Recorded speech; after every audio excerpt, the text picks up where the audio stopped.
Hello, you rich wild thing. Renee here. Welcome back to another solo episode of Into the Wild. Today, I'm bringing back a topic that I actually published about only a few months ago called Rich Woman Energy because I had some insight from my event. And I wanted to preach about this topic about money mindset because it's like, listen, this is not some guru preaching theory. This is from a woman, myself, who has done the internal work to rewire relationship with money and success. I know what it feels like to have money and yet still think broke. Did you know that rich people ask, what will this make me? And broke people ask, what will this cost me? Same numbers, completely different futures. Is this you? Does it sound like you? Sometimes it's me too.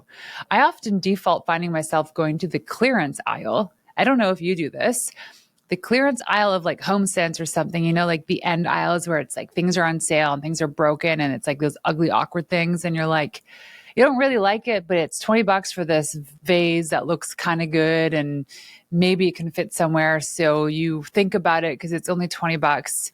Yet the vase that you really like is $40 and you love it. But this perception of the value because something is $20 cheaper makes you want it more, although you don't even want it. You know what I mean? That's broke mindset. You can afford the $40 one, but you're settling for the $20 one because you think it's a smarter decision financially. Well, no, it's not, because it's going to sit there and you're going to hate it knowing that you wanted the other one. So you can still have money in the bank and make broke decisions every single day. Broke thinking isn't about your balance. It's about your relationship with the possibility, with investment, and with growth. And I want to talk to you today about really how this relates to where you are as an entrepreneur. And oftentimes the risks we refuse to take because of the potential financial fallout if we fail. Well, being an entrepreneur is a risk to begin with. And there are some decisions you have to make that are going to cost you money and they're going to suck and they're going to have no ROI. And sometimes you just have absolutely no clue what they are. It could be with an employee. It could be with a SKU. It could be by adding an extra line item to your event a budget because you feel like you have the cash flow and you want to create a stellar experience. So you add this thing that costs a few thousand extra dollars, and at the end of the day, it wasn't what was needed, but you think it's what was wanted.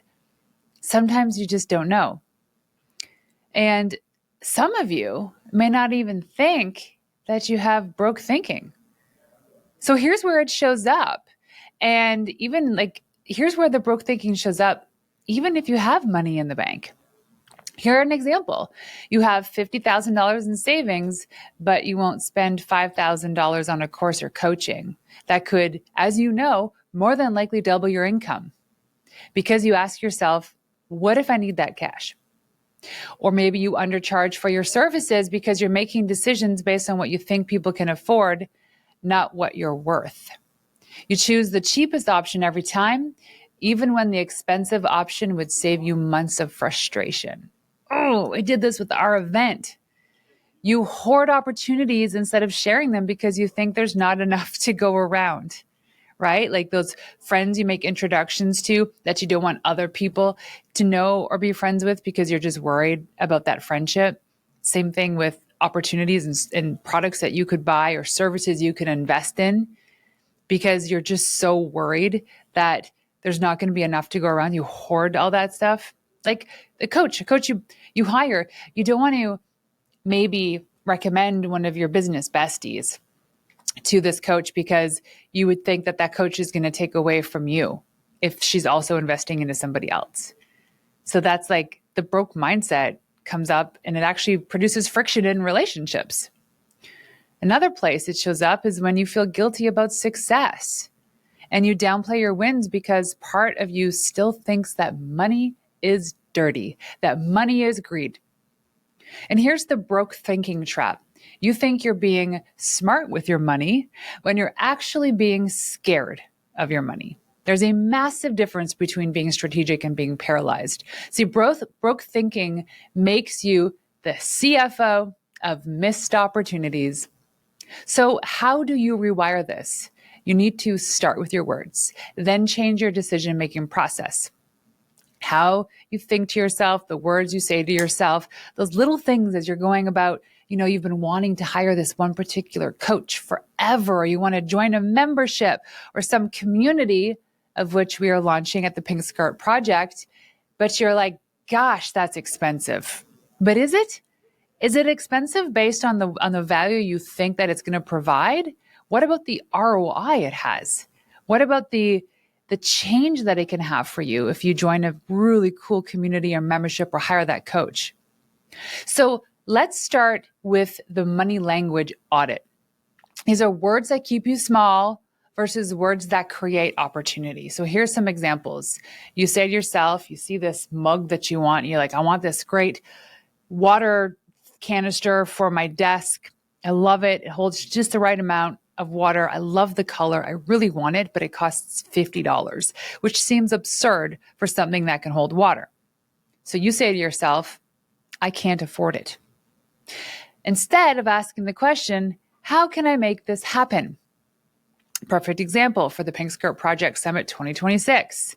We already outgrew the original venue. So now we're looking at a place that can hold 4 times the amount of people, and it costs 4 to 5 times the amount. And our rule of thumb is that we aren't allowed to invest into the vendors or services we need for next year's event until we've created that cash. Silly, we've already proven the model and there's demand for it. However, we're already selling tickets. So instead of saying, I can't afford this yet, we're like, how can we make this happen? So how we can make it happen is now we're going to have a marketplace. We're going to charge to have people, really cool products and services come in, pay for a booth, pay for a ticket, and come in. And if our maths, that vendor marketplace alone will be enough to cover the costs of the venue. Running an event is so interesting. So where the other words that can come up in this language audit is around thinking like, that's too expensive, as opposed to what's the ROI on this? Another perfect example. I've had a handful of Canadians, and some grouchy ones, complain about and ask about, some curious, some complaining, why, as a Canadian company, we are charging in US dollars. And I will say, it's been a point of contention for some people. I could just charge the alternative and charge the version in Canadian dollars, but then that would just be too expensive to them. But, or not, I don't know. A lot of them, it's a values thing. They look at the politics of the US and they're like, how dare you charge in that currency? So the currency is that the US dollar is the most universal international currency, especially to do business. And majority of our customers are either American or international, not necessarily Canadian. And so the pushback is, why are you doing this? And I've been told that I was yuck person for doing this. So instead of looking at it from, this is too expensive, when I try to do the conversion to Canadian, oh my gosh, it's like 30% more, as opposed to saying, well, the value must be there. So what is the ROI on this for me? If there's still this pull, this call, this intrigue to invest in the thing, then you know there's something there for you. Another money language audit you have to ask yourself is, when you're saying to yourself, money is tight, you could actually be saying, I'm being strategic with my investments right now. Does this make sense? Or you might be saying, maybe next year. How many times have you said, maybe next year, to all the opportunities? Because you were waiting for the perfect moment. You were waiting for your kids to be the perfect age. You were waiting for the perfect profit margins or the perfect revenue or the perfect relationship with your husband before you said yes to yourself. You need to ask yourself instead, what would need to be true for this to work now? Because let me tell you, if someone held a gun to your head and said, I'm going to pull the trigger unless you figure this out right now, you will figure it out pretty darn quickly. You just go and you ruminate and you allow yourself to listen to your own stories about why you don't deserve it, why you can't afford it, how it's impossible for you to get there. Changing your language is just the first step. But it's also the hardest one. When you come to that awareness and the recognition that you're the one that's actually keeping you small, Step 2 is changing how you evaluate the opportunities. You need an investment filter. So these are a set of questions that help you think like someone who builds wealth, not someone who protects it. So let's go. I've got a few questions that I wrote down here.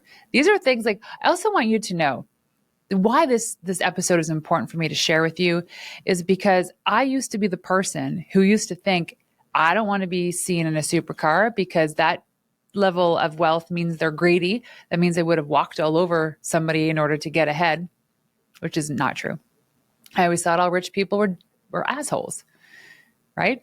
But what I'm learning now, being in this community, living this life, is that the wealthier we can be, the more abundance we have, is the more that we can actually give back to our communities. I've mentioned this before. One of my favorite days of my life, my favorite day of last year of 2024, was the day we walked around Kelowna and we went to 5 strategic charities and nonprofits, and we wrote the equivalent to $250,000 to give from our personal money to these charities. And the entirety of the year, we gave away $500,000. We gave $500,000 away to kids, to youth, to mental health services, to people who needed this hand up. We sponsored the Mamas for Mamas Gala as a media sponsor, $25,000. You see, when you have a broke mindset, you can't create the wealth that you could potentially give back to your community. So here's the question you need to ask yourself. 1, will this make me money, save me time, or increase my skills? Because it's an investment. If it's not a clear yes in answering this question, it's probably an expense and not an investment. And sometimes you just don't know. Is it going to save you time, right? Because time saved is money earned. So the virtual assistant that might cost you $2,000 a month, but free up 20 hours of revenue generating activities, like my assistant, Morgan. Hello, Morgan. Same thing. It's like this person is doing the thing that's taking over the tasks of the stuff I hate to do so I can focus on the stuff that moves the needle. That is an investment. And then compounding your skills, taking a course, hiring a coach that might cost you $5,000 for the program, but generate $50,000 or $100,000 of income afterwards.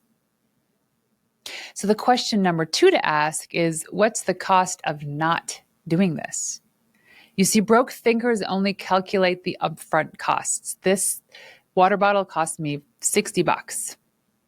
And the ROI has been pretty amazing for me because I love it. It's the right amount of water. It keeps it cold. I love a straw. Wealthy thinkers calculate the opportunity cost of saying no. That business coach that you didn't hire, that you calculate that by staying stuck at where you are for the next 12 months. Not hiring the personal trainer, not getting a meal prep. The networking event you skipped to save $500, or the Pink Skirt Project Summit event that you missed because I charged in US dollars, you missed out on a damn good time. Our NPS score was through the roof, and people are now lining up to come next year. So when you're saying no to these opportunities because you think it's too expensive, you haven't really done the work to see where this will benefit you in the long run. Question number 3 to ask yourself is, am I making this decision from fear or from strategy? Fear-based question is, what if this doesn't work? Strategy-based is, what's my plan to make this work? Fear hoards, strategy invests. Let me say that again. Fear hoards money, strategy invests money. If you can't articulate why you're saying no beyond it costs me money, you're deciding from fear. It could be the website you know you've been needing to hire somebody to do, but you just can't afford it right now. What about payment plans? What about bartering? What about negotiating something out? I just did this today with a woman who has been in my community, Pink Skirt Project, incredible human, came here for the event, introduced herself, and then asked if she could help redoing the website. And she sent a proposal, and it wasn't cheap, but I see the work that she does, and it's great. And I said, maybe this isn't a now thing, but it would be now if we can do it this way. And I put out an opportunity to negotiate how we could in exchange of me paying the fee, do other things like have her as an advertiser on my podcast, in the newsletter, social media stuff, a ticket to my event, because I'm going to be earning that money anyway. But for me, this was a quick way of saying, hey, you can get exposure. You can come to my event as a VIP. And at the end of the day, it all adds up to being the exact same amount. So there's possibility everywhere. It's not that I'm not valuing her services. I do want to work with her and I value her a lot. But sometimes it's not about, can I afford this with cash right now? It's, can I afford this with resources right now? So question number 4 to ask is, would someone with my dream income make this choice? So say you said, oh my gosh, I'd love to be taking home $200,000 a year. Would they make this choice? This is the ultimate reality check. That person might just say absolutely yes to the website designer and write a check and say, let's go. Or they might say, I'd rather use those resources for something else. So someone making $500,000 a year, they won't hesitate on a $2,000 investment that they know has the potential of growing their business. It's kind of like, it's a joke. It's a drop in the bucket, as they say. So you have to start thinking at your goal income level before you're even able to reach it. Because let me tell you this, oftentimes, the most successful entrepreneurs in the world are the ones that say yes to the riskiest and maybe biggest financial investments, hoping and knowing that there'll be an ROI. This could be buying a big piece of machinery or executing on some sort of strategic plan. A perfect example I used before is my friend Crystal, who started a soccer league in the region. Because they were the last league in, they kind of had like the last opportunities to book certain fields, indoor and outdoor, for the season, because other leagues that have been here forever get first right of refusal. So that being said, like my kids were practicing soccer at like 8 and 9 p.m. and they're like 11 years old. It was a little bit absurd at how late these practices were, but it was really the only option they had. And they went to every church, every school. They begged and pleaded for indoor time. Then what happened was she said, you know what? Screw them, screw this, F everybody.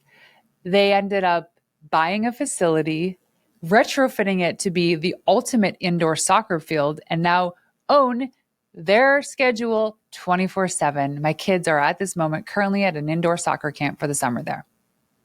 So that was a risk. And I was kind of there on part of the conversation and how scared she was to make this, knowing that she's not going to get that return on investment tomorrow because it's a long game. It's a long game. However, now she's able to just create the schedule, host these camps, get the right people in, and just like live the dream of the company that she wanted to create.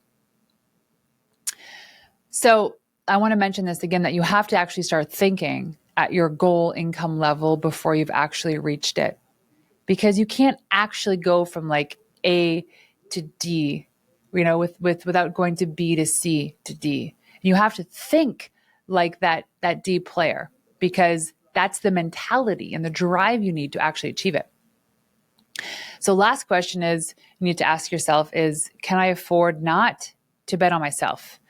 The biggest risk isn't losing money on an investment in yourself.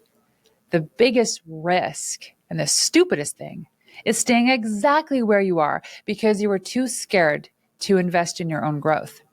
See, every time you choose cheap over valuable, you're training yourself to accept less.